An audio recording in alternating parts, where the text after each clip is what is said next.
Kuwahara. What exactly is a Kuwahara BMX bike? How did they end up in one of the biggest movies of all time? And how did they produce one of the biggest flops in BMX history? Let's find out. I do apologize, the seasons are changing and I have what you would call allergies. And I am going to have to preface this by saying we are going to be focusing on the American leg of Kuwahara just a tad bit more because there's some very interesting history and because I'm only trying to keep this video between 10 and 15 minutes. So, 1918. The company was started as a small family business in Osaka, Japan by none other than Sentaro Kuwahara. With his wife and 8 children, the Kuwahara family simply made bicycles and bicycle parts to sell them to small shops in the neighborhood. Kuwahara steadily grew thanks to Sentaro's determination, started exporting to other countries, and only closed the business from 1940 to 1945 because there was a war going on. In 1959, Kuwahara saw its first delivery of bikes to the United States of America. Sentaro Kuwahara died the following year, and I really couldn't find a cause of death, so I would just assume it was of natural causes, but if anybody does have information on that, please let me know down below. I always like to kind of put a cap on stuff like that. After Sentaro's death, his son, and you all know that I love butchering names, Masao then took over the family business. In 1962, Kuwahara sent its first shipment of Apollo brand sports bicycles to Canada, and in 1968 began exporting private label bikes to the USA for other companies such as Schwinn, Takara, Azuki, and many others. So Kuwahara was slated to become a bicycle distributor powerhouse. Enter Hoe Cohen. We could do an entire video on just Howie, but that's for another time. Howie had previously operated West Coast Cycle, importer of Nishiki bikes, and then he founded the company Everything Bicycles and worked with Kuwahara to build and import BMX bikes carrying the Kuwahara brand name, developing the first major BMX distributorship. And I'm not entirely sure how the business was set up for Kuwahara at the time, but I do know that companies like Giant, for instance, have completely separate businesses for Giant USA, or the Giant group that is the overarching Taiwanese brand, and it's completely separate, excuse me, it's completely separate businesses. So if Giant USA goes under, something like that happens, it doesn't really affect Taiwan other than their sales, of course. For all intents and purposes, the Kuwahara name in the United States was owned by Everything Bicycles, who was owned by Hoe Cohen. And at the time, to make the Kuwahara brand name a household word, Cohen ran a promotion giving free stickers to children who called a toll-free phone number and could correctly pronounce the brand name. Because you gotta think, back then there wasn't this YouTube phenomenon that we're all watching right now. There was just television and magazines, and I would say probably 95% of all the information you got on the BMX brands was either word of mouth or magazines if you were lucky enough. In the mid-70s, there was a man who knew little of the BMX world, but was about to influence it greatly. His name was none other than Steven Spielberg. Now, most people know who Steven Spielberg is, but please try and put yourself in the mindset of somebody in the late 70s. Steven was not this grand established director. He had some big hits, of course, like Jaws, Close Encounters, Raiders.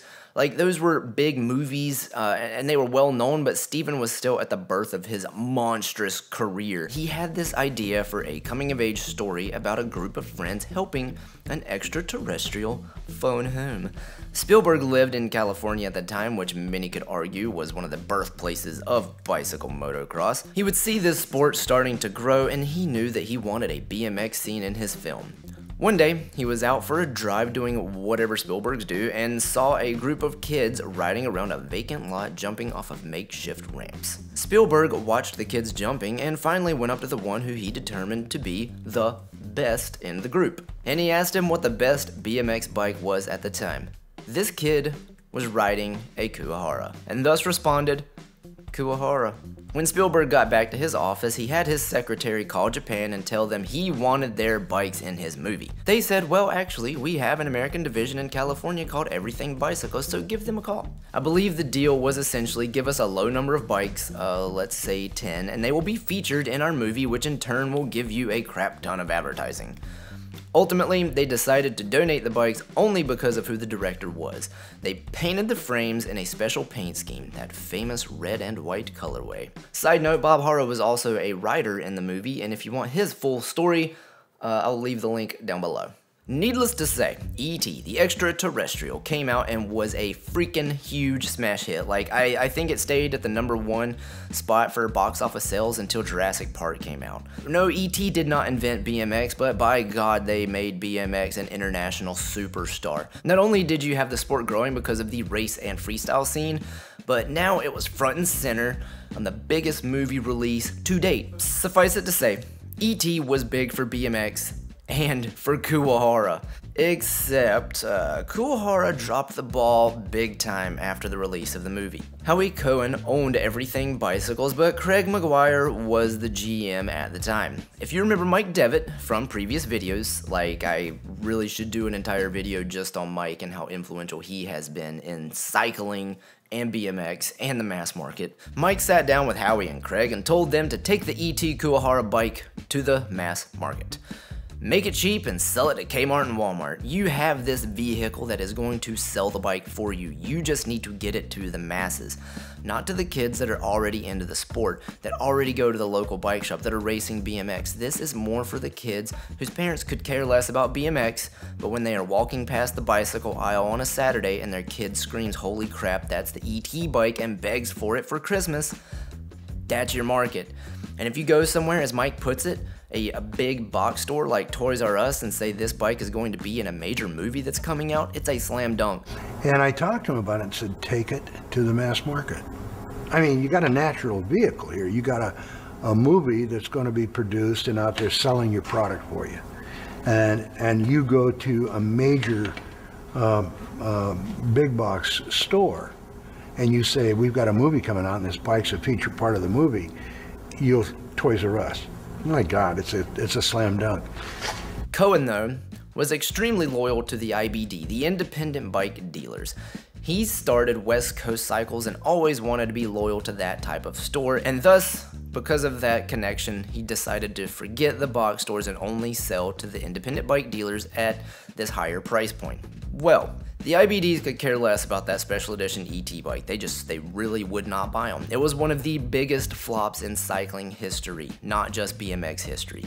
The bike shops were not interested. The Cohens, you know, were the founders of West Coast Cycle.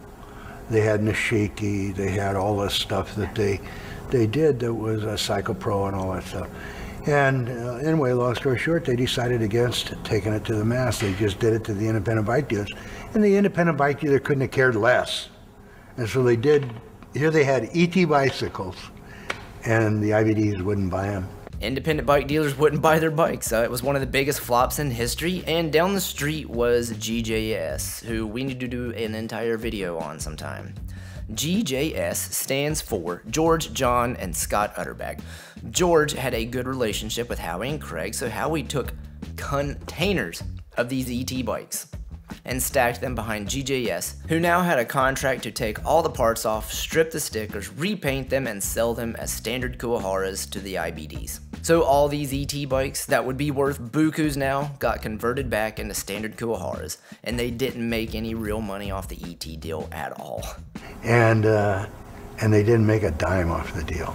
I mean, you talk about a blown opportunity, it was unbelievable. But that's what actually happened, is that the E.T. bikes got converted back to regular Kuwaharas and stuff, and they didn't take it to the mass market. And I don't have any way to say, you know, what the numbers might have been, but they would have been splendid. Would have been a lot of money. And I can't think of another opportunity that was as good since, where a bike has been featured as much as those bikes were with the kids in E.T. And the E.T. bikes died on the vine. They just, independent bike dealers didn't want them. Didn't matter. Crazy. In 1989, Howie Cohen sold the Kuwahara name back to the Japanese parent company.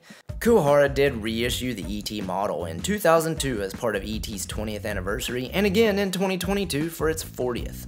Kuwahara is still in business to this day, but at a much smaller capacity. And it looks like to me that they are only really in Japan. Their website almost looks like maybe a fake website, but for all my information that I can see, they are still a business in Japan. They never really went under. So it's cool that Kuwahara is still in business, but the American leg of Kuwahara died off pretty much in the early 90s and never really saw a resurgence here. Let me know what you guys think of Kuwahara. Did you have a Kuwahara?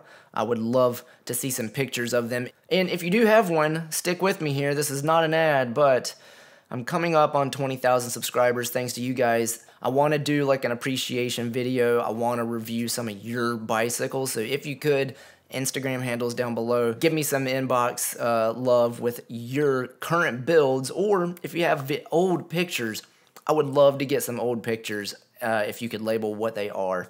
So thank you all. And if you have stuck with me this long, I do have more than a couple people asking me how to further support the channel, because I do have some lofty ambitions for this channel. And if you would like to support them, I don't want to offer a Patreon just yet, because at Patreon I feel like I need to offer you guys something more. But if you do just want to support the channel and support my work, I did leave a link to the PayPal down below. More than welcome. I will give you a shout out. No pressure, you don't have to. But I wanted to leave that option since you guys have been asking. So I thank you all for sticking with me, especially with my raspy voice today. And I love you all. I'll see you in the next one. Go ride your bike. Bye-bye.